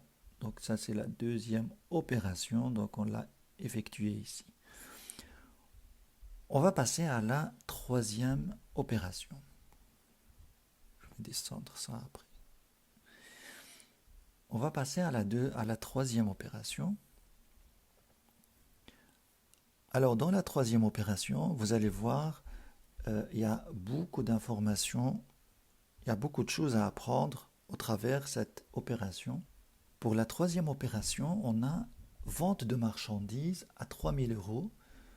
Ces marchandises ont été évaluées au stock à 2 000 euros. Alors, vente de marchandises, c'est un produit. Donc ça se passe au niveau compte de résultat. Ici, on a brûlé les étapes de passer de bilan initial à bilan final. Mais là, on va voir qu'il y a beaucoup de démarches à effectuer avant d'arriver au résultat final au niveau du bilan final. Alors, vente de marchandises, tout de suite, quand on vend, à l'inverse de l'achat, l'achat, ça s'effectue avec le fournisseur, mais la vente, ça s'effectue avec le client. Donc, on vend au client les marchandises. On va débiter le compte client. Donc, on va mettre ici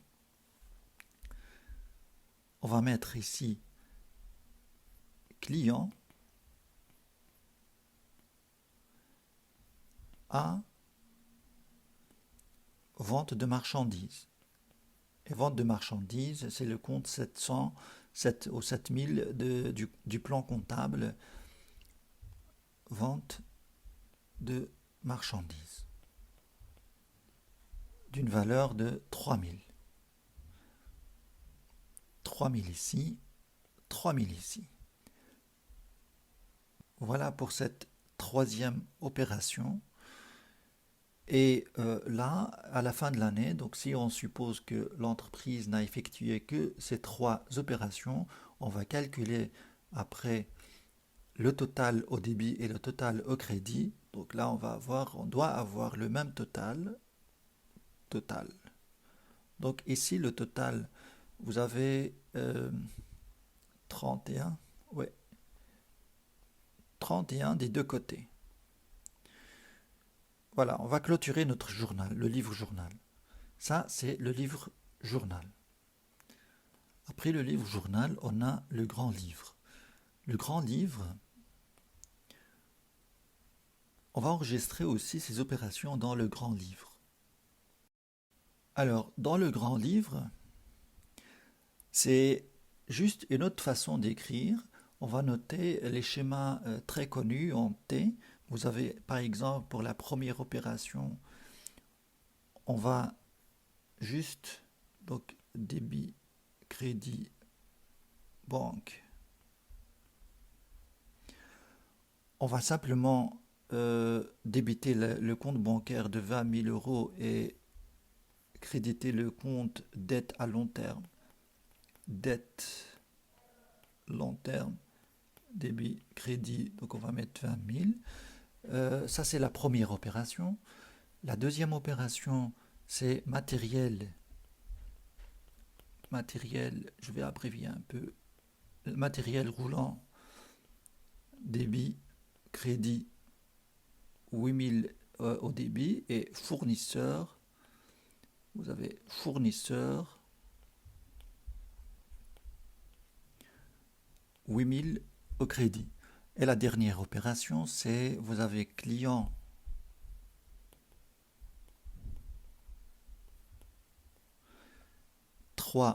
au débit et vente de marchandises, vente de marchandises, crédit 3 000. Voilà le grand livre. Donc on a nos trois opérations sont inscrites dans le grand livre. Alors par après, qu'est-ce qui se passerait si par exemple on suppose que l'entreprise n'effectue que ces trois opérations, on va passer à la clôture des comptes. On va clôturer les comptes et puis on va établir notre balance. Et si vous avez 20 débits, 20 000 euros, donc le compte, c'est un solde débiteur de 20 000 euros. Donc on met SD pour indiquer que c'est un solde débiteur. Là, ça va être 20 aussi, mais c'est un solde créditeur. Un solde créditeur, c'est-à-dire qu'il y a plus de crédit que de débit. Et si dans ce compte de dette à long terme, il n'y a pas de débit, c'est 0 débit et 20 au crédit. Donc c'est un solde créditeur de 20 000 euros. Matériel roulant, solde débiteur de 8 000. Fournisseur 8, solde créditeur. Client 3, solde débiteur. Vente de marchandises 3, solde créditeur. Voilà, on a clôturé les comptes. Maintenant, ce qui va se passer, c'est que on va inscrire ces opérations dans la balance provisoire et puis définitive. Dans la dernière vidéo, j'ai oublié une première opération qu'on effectue après le bilan initial. Ça s'appelle l'ouverture des comptes. Eh bien, il s'agit de quoi pratiquement? Eh bien, on va voir un peu comment ça se passe dans le livre journal et le grand livre. Je vais mettre un peu d'espace. Voilà. Alors, il s'agit tout simplement d'ouvrir autant de comptes qu'il y en a dans le bilan initial. Les comptes qu'il y a dans le bilan initial, on va les ouvrir à part dans le livre journal et dans le grand livre. Et ça se passe comment concrètement? Au niveau des comptes actifs, on va les débiter de la même somme qui figure au niveau du bilan initial. Donc on va copier, je vais essayer de copier pour gagner du temps, je vais copier les comptes qui se trouvent au niveau de l'actif. Voilà, copier, coller, je vais les mettre ici. Et puis ça, donc ces comptes-là, ce sont des comptes à débiter, donc on va les mettre en premier dans le livre journal. On commence toujours dans le livre journal avec des comptes à débiter. A, compte à créditer. Donc je vais un petit peu allonger mes lignes. C'est pas très droit, mais vous comprenez, l'essentiel, c'est de comprendre. Après, A, on va copier, on va essayer de copier également les comptes de passifs. Copier. Et puis on va les mettre de l'autre côté, on va les créditer dans le livre journal. Alors, les sommes, on va les mettre au débit pour les comptes de l'actif et pour les comptes du passif, on va les mettre dans la colonne crédit.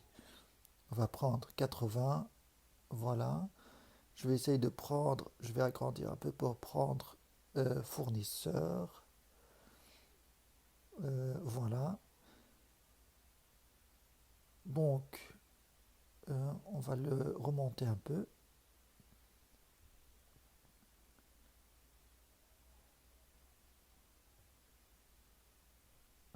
Et puis on va prendre 10, on va le mettre au niveau colonne crédit. Voilà, cette opération-là s'appelle ouverture des comptes. C'est la première opération qu'on effectue après le bilan initial.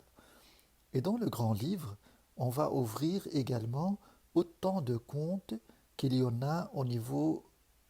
Alors, tout d'abord, je vais calculer le total au niveau des deux colonnes débit et crédit du livre journal. Donc, vous avez 31 qui était avant ici et 190 le total au bilan. Donc, ça va faire 221. 221 total débit et 221 total crédit.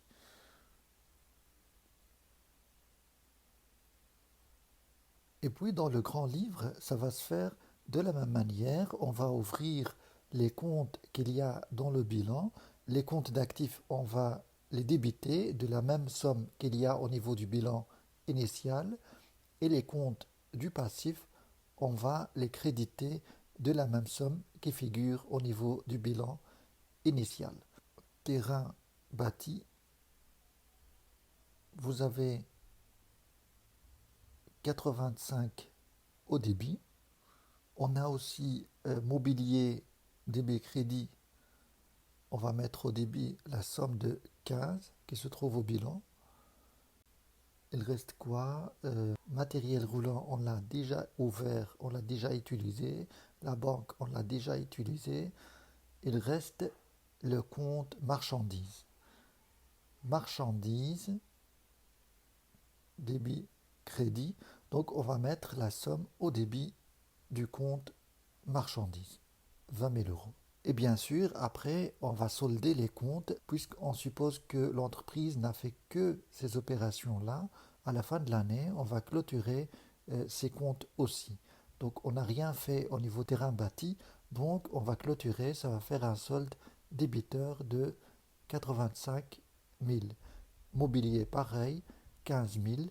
Alors, marchandises, là c'est différent parce qu'on va faire l'inventaire des marchandises en stock et on doit évaluer le coût des marchandises vendues. C'est ce qu'on va voir peut-être la prochaine fois.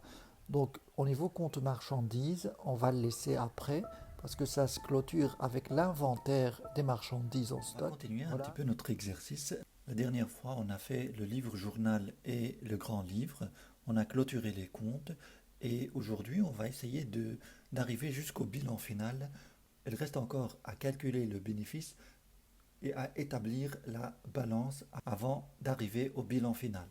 Eh bien, on va commencer tout de suite par rapport au compte de résultat. Donc, on va faire quelque chose de simplifié. Au niveau des opérations qui se trouvent au niveau du compte de résultat, on n'a que l'opération 3, vente de marchandises. Vente de marchandises, mais il y a une autre opération, on va voir, qui n'est pas effectuée véritablement pendant l'année, mais qu'on va simplement calculer au travers les marchandises qui sont sorties du stock. C'est ce qu'on appelle le coût d'achat des marchandises vendues. On va calculer ça et on va établir on va calculer notre bénéfice. Alors pour le compte de résultat, pour le calcul du bénéfice, ça se passe au niveau compte de résultat. J'essaierai de le mettre juste ici à côté. Alors le compte, vous avez compte de résultat, charge, produit. On a d'abord dans les produits vente de marchandises d'une valeur de 3 000 euros. Donc on va noter ici 3. Alors ces marchandises ont été achetées à 2 000 euros. Cela signifie que ici on va comptabiliser l'achat de marchandises, mais uniquement ce qui a été vendu. C'est ce qu'on appelle le coût d'achat des marchandises vendues. Coût d'achat des marchandises vendues. C'est 2 000 euros. Et le bénéfice, c'est la différence entre les produits et les charges.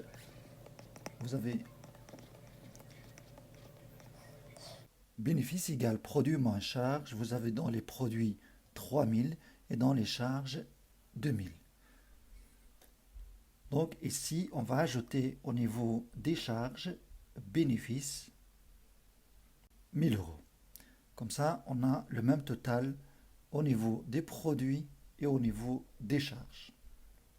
On peut clôturer le compte marchandises après l'inventaire. On va constater que au niveau marchandises, au niveau du stock, il y a une diminution de 2 000 euros. On va clôturer ce compte. 20 moins 2, ça fait 18. Donc ça va faire un solde débiteur de 18. Solde débiteur. Voilà, là on a clôturé tous les comptes utilisés. Maintenant, ce qui reste à faire, c'est d'établir notre balance. Je vais créer une balance ici. Alors, pour la balance, on va commencer d'abord par les comptes de la classe 1. Donc, vous avez le capital. Capital. Vous avez dette à long terme. Vous avez, on a utilisé au niveau de l'actif circulant, on a terrain bâti,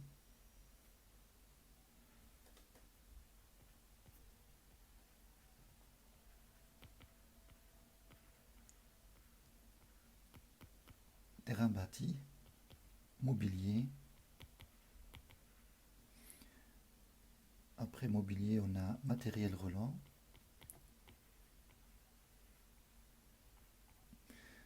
Après matériel roulant, on a marchandises.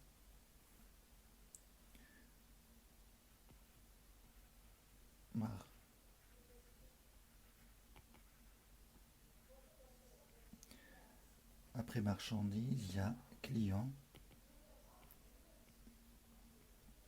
Et puis banque.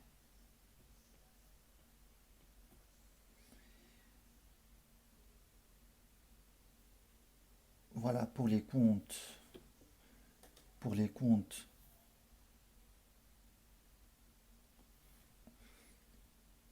on va avoir un total au niveau des comptes de l'actif. Total compte actif.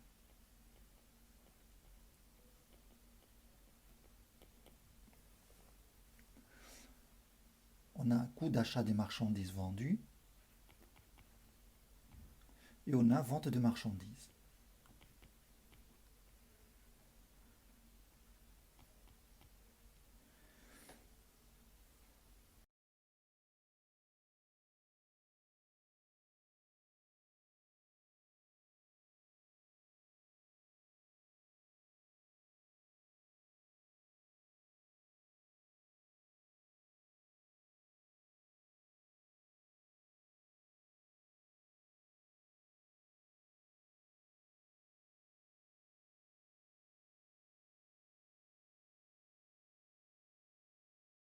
Alors maintenant, il suffit de compléter.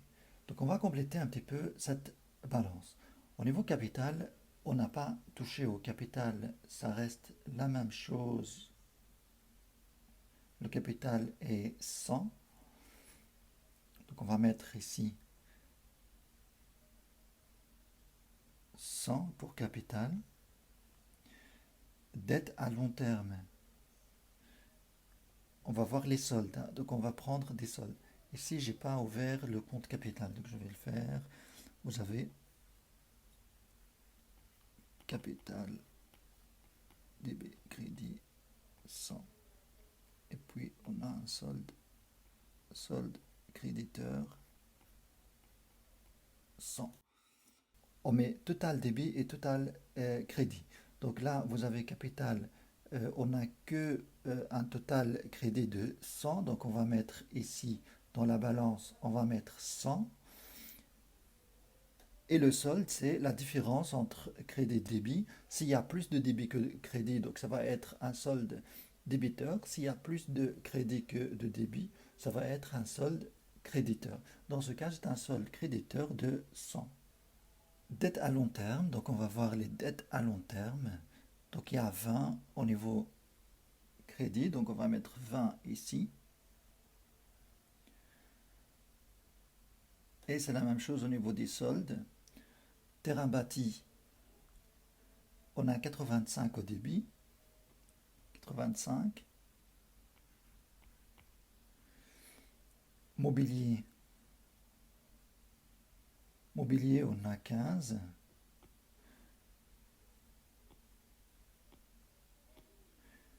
Mobilier, on a 15. Donc, pour terrain bâti, ça va être un solde débiteur de 85. Pour mobilier, ça va être un solde débiteur de 15. Pour matériel roulant, on va voir matériel roulant. Voilà, c'est 8. Marchandises. Marchandises. On a 20 au débit et 2 au crédit. Donc, marchandises, on a 20 au débit et 2 au crédit. Et le solde, c'est un solde débiteur de 18.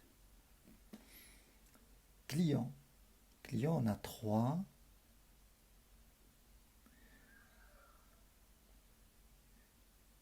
Banque, on a 20 au débit. Voilà, maintenant on va calculer le total débit et le total crédit. Je vais chercher ma calculatrice.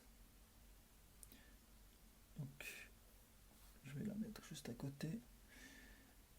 Alors, on a 85 plus 15 plus 8 plus 20 plus 3 plus 20.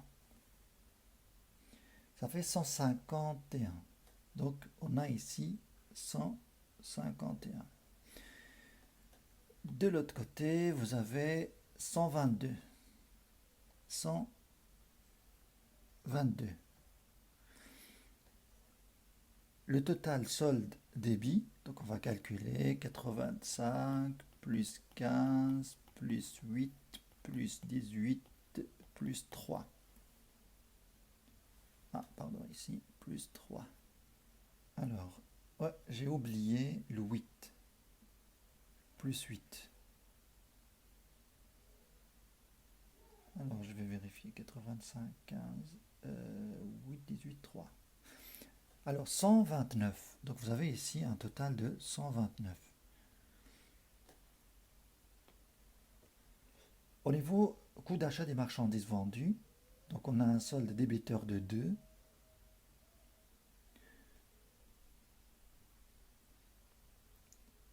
Vente de marchandises, on a 3 au crédit. Solde débiteur 3. Total ici 2, 3, 2, 3. Total. Alors, d'après cette balance, ça c'est la première balance. Maintenant, ce qui va équilibrer cette balance, c'est le bénéfice. On va ajouter le bénéfice. Je vais descendre un peu ça.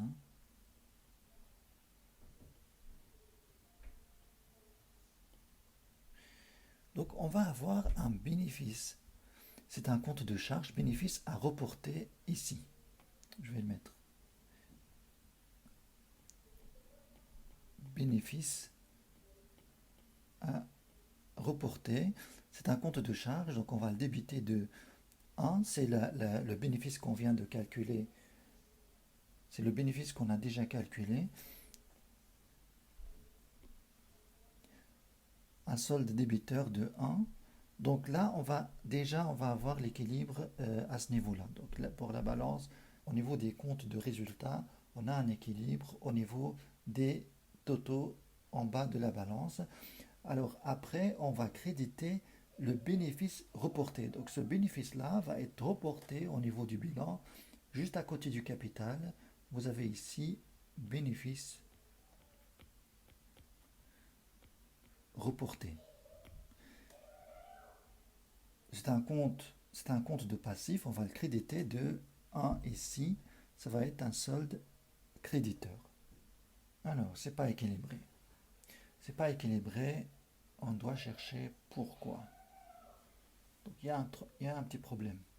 85 plus 15 plus 8 plus 20 plus 3 plus 20.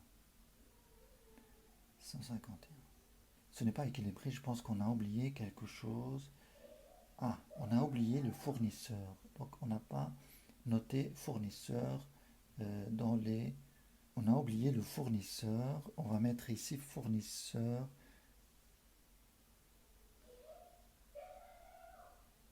On a oublié fournisseur, je vais l'ajouter. Alors je vais essayer de lui mettre de la place.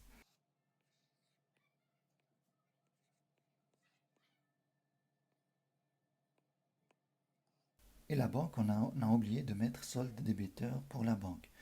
Vous voyez que c'est pas évident, donc il faut se concentrer pour que les choses soient correctes. Donc ici, marchandises, des soldes. Ok, donc on a oublié ici fournisseur, on va l'ajouter ici, fournisseur. Fournisseur à 8, donc on va mettre fournisseur crédit 8, solde créditeur 8. Donc ici, on va ajouter 8, ça va faire 130. Non, c'est pas encore équilibré. L'erreur que j'ai fait, c'est que je n'ai pas encore reporté au niveau des comptes, à l'ouverture des comptes. On a par exemple terrain bâti, par exemple banque, on a mis 20 de l'opération, mais on n'a pas mis 55 d'avant. Donc ici, on a 55. 55. Et le solde, ça va pas être 20, mais ça va être 20 plus 55. Ici, c'est 75.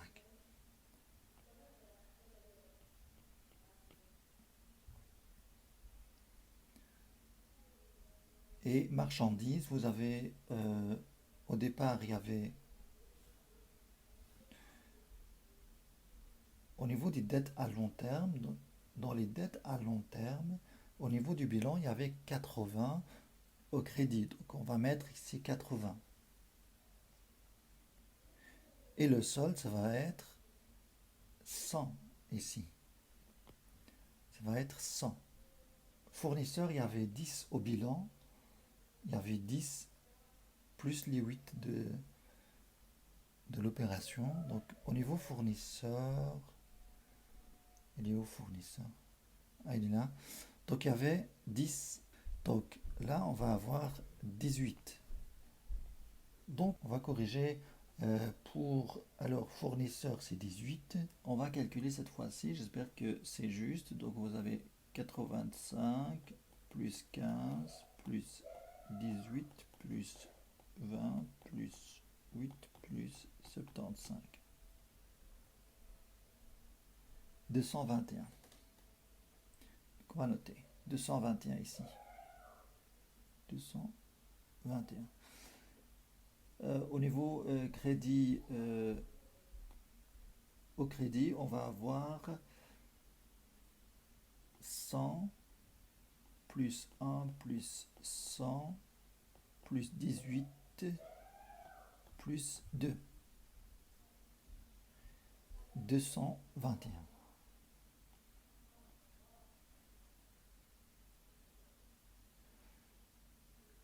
Au niveau des soldes, vous avez 85 plus 15 plus 18 plus 18 plus 8.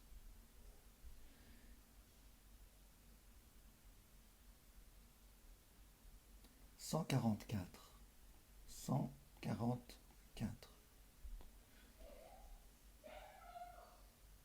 100 plus 1 plus 100 plus 18 plus 75.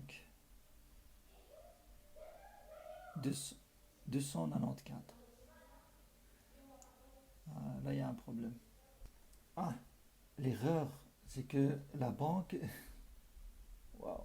Alors 75, c'est au débit qu'il faut le noter, c'est pas au crédit. 75.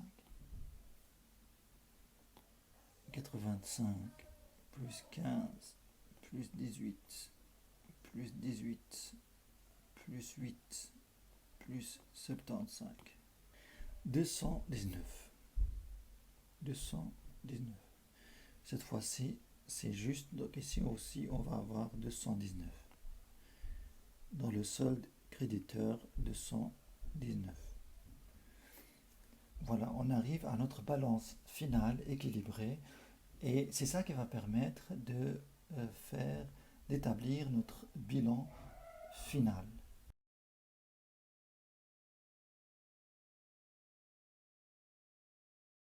Donc pour le bilan, on va juste vérifier que les soldes que nous avons dans le bilan final, c'est les mêmes soldes que vous avez ici dans la balance finale. Donc si on regarde bien, donc le capital c'est juste, on devrait arriver au même bilan final que nous avons effectué directement dans le premier exercice. On va vérifier qu'on a les mêmes soldes. Donc on va prendre les soldes. Donc vous avez le capital et le bénéfice. On les a intégrés, donc c'est 101, c'est juste. Dette à long terme, 100, c'est juste. Terrain bâti 85, c'est juste. Mobilier 15, c'est juste. Matériel roulant 18, c'est juste. Marchandises 18, c'est juste. Fournisseur 18, c'est juste. Client 8, c'est juste. Banque 75, c'est juste. Donc voilà, vous arrivez à votre bilan final grâce à la balance finale. Voilà, merci d'avoir suivi cet exercice jusqu'au bout et à très bientôt.